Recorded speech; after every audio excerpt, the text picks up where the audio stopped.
There is no movement, no clock, no applause.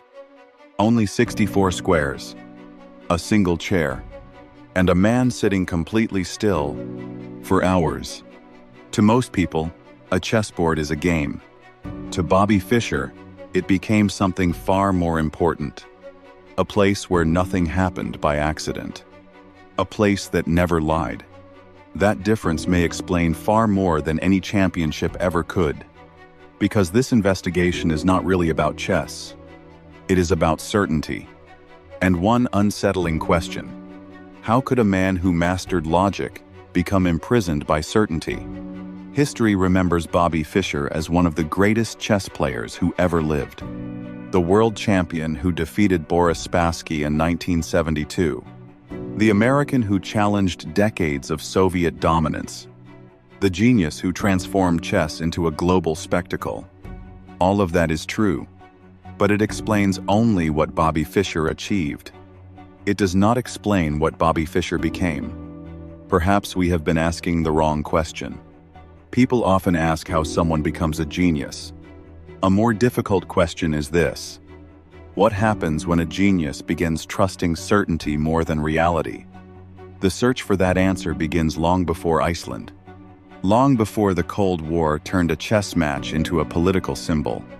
It begins with a lonely child. Bobby Fischer grew up in Brooklyn. His mother worked long hours. His father was absent. Much about his early family life remains uncertain. Even the identity of his biological father has been debated for decades. But one fact is difficult to dispute. He spent enormous amounts of time alone. At the age of 6, he received a chess set. Many children lose interest after a few games. Fischer did the opposite. The board became his entire world. Unlike people, the pieces obeyed rules. Every mistake had a cause. Every position could be understood. Every problem could be studied until an answer appeared. The historical record shows that Fischer practiced with extraordinary intensity from an unusually young age.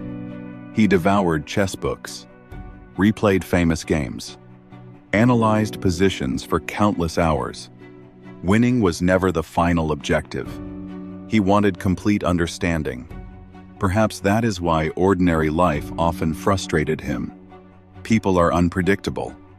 Relationships are inconsistent. Institutions are imperfect. Chess is not. Inside those 64 squares, the world finally made sense. But certainty always has a price.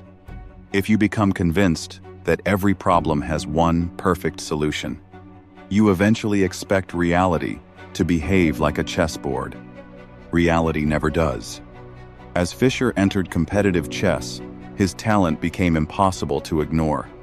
He defeated older opponents with astonishing consistency. Grandmasters struggled to explain what they were witnessing. His calculation was extraordinary. His preparation was relentless. His memory seemed almost impossible. But those closest to him noticed something else. Perfection was never enough. Every victory exposed another mistake. Every brilliant game revealed another position that could have been played more accurately. That mindset created one of the greatest competitors in history. It also planted the seed of his greatest conflict. The question was no longer whether Bobby Fischer could defeat the greatest players in the world.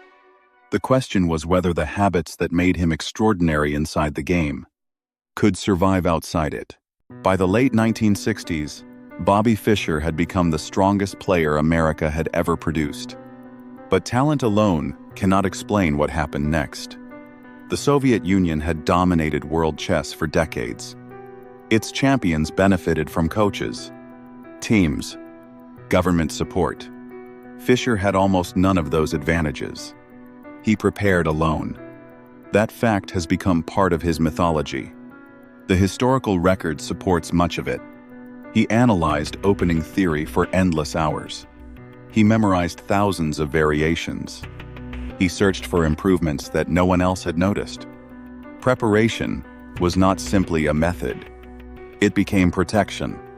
If every position had already been studied, then nothing unexpected could happen. Perhaps that explains why Fischer demanded absolute control over his surroundings. Lighting, noise, the cameras, the chessboard, even tiny distractions became unacceptable. Many observers interpreted these demands as arrogance. Another interpretation deserves consideration. They may have reflected an extraordinary need for certainty before he could perform. If that is true, then chess was never merely competition. It was an environment where uncertainty could be reduced to its smallest possible size. That distinction changes the famous match of 1972. The world remembers Reykjavik as a Cold War battle. America against the Soviet Union. Democracy against communism. History certainly embraced that narrative. But Fischer himself appeared far less interested in politics than in the game itself. He repeatedly threatened not to play. He argued over conditions. He forfeited the second game before returning to the match. From the outside, it looked irrational. Inside Fischer's psychological world, it may have followed a different logic. If control was disappearing, competition became almost impossible. Eventually, the match continued. Fischer defeated Boris Spassky, one of the greatest victories in chess history, almost overnight. He became an international celebrity. And that is where our investigation takes an unexpected turn. Most people assume becoming world champion was the reward. The evidence suggests it may also have been the beginning of a different kind of crisis. For years, Fischer had been chasing one objective. Now he possessed it. The question that had organized his entire life suddenly disappeared. What replaces a purpose that has finally been achieved? History offers no simple answer. What happened next is more revealing. Fischer became increasingly reluctant to defend his title. Negotiations with the International Chess Federation became increasingly difficult. He insisted on conditions that officials refused to accept. Some demands were understandable. Others appeared increasingly uncompromising. Observers still debate where principle ended, and rigidity began. The historical evidence cannot fully resolve that question. But another pattern becomes difficult to ignore. The more certainty Fischer demanded, the less willing he became to accept the uncertainty that exists in every human institution. In 1975, he refused to defend his world championship.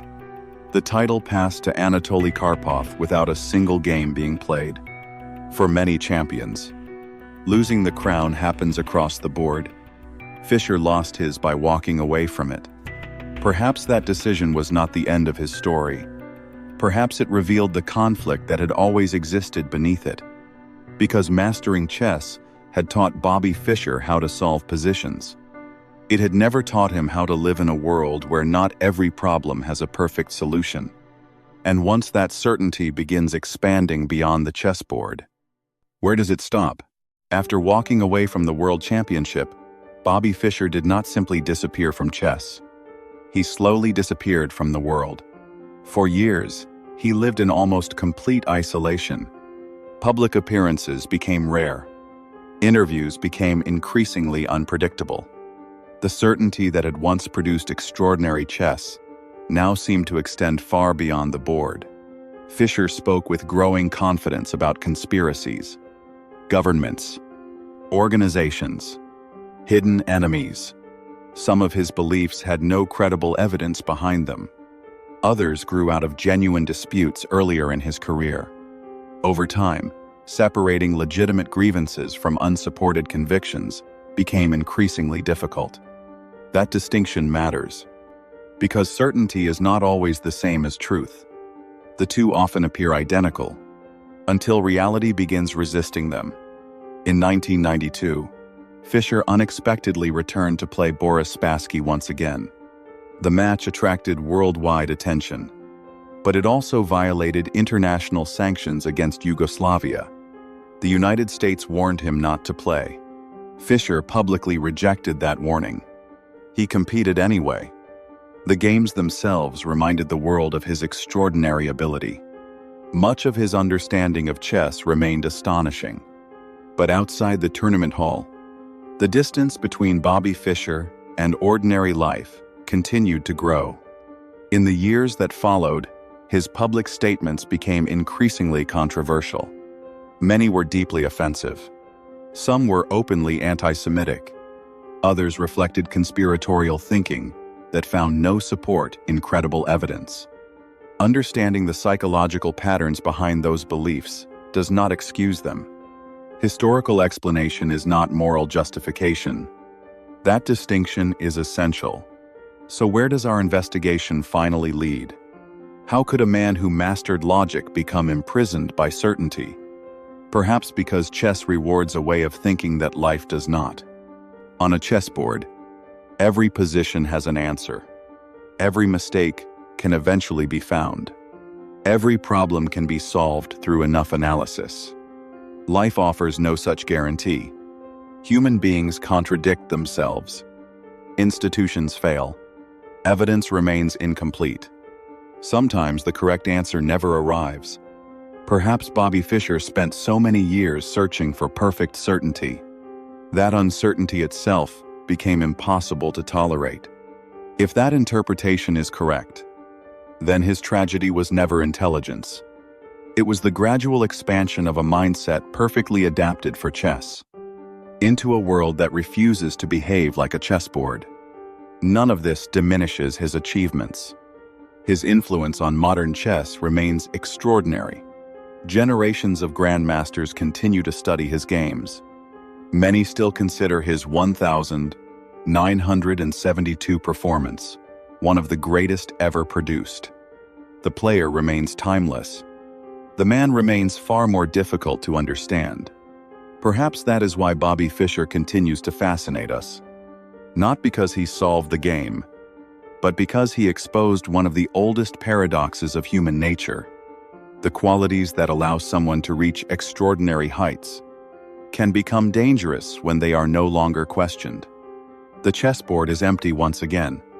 The pieces remain exactly where they were left. Silent, perfectly ordered. Chess teaches that every position has a best move. Life does not. And perhaps that was the one game Bobby Fischer could never completely solve.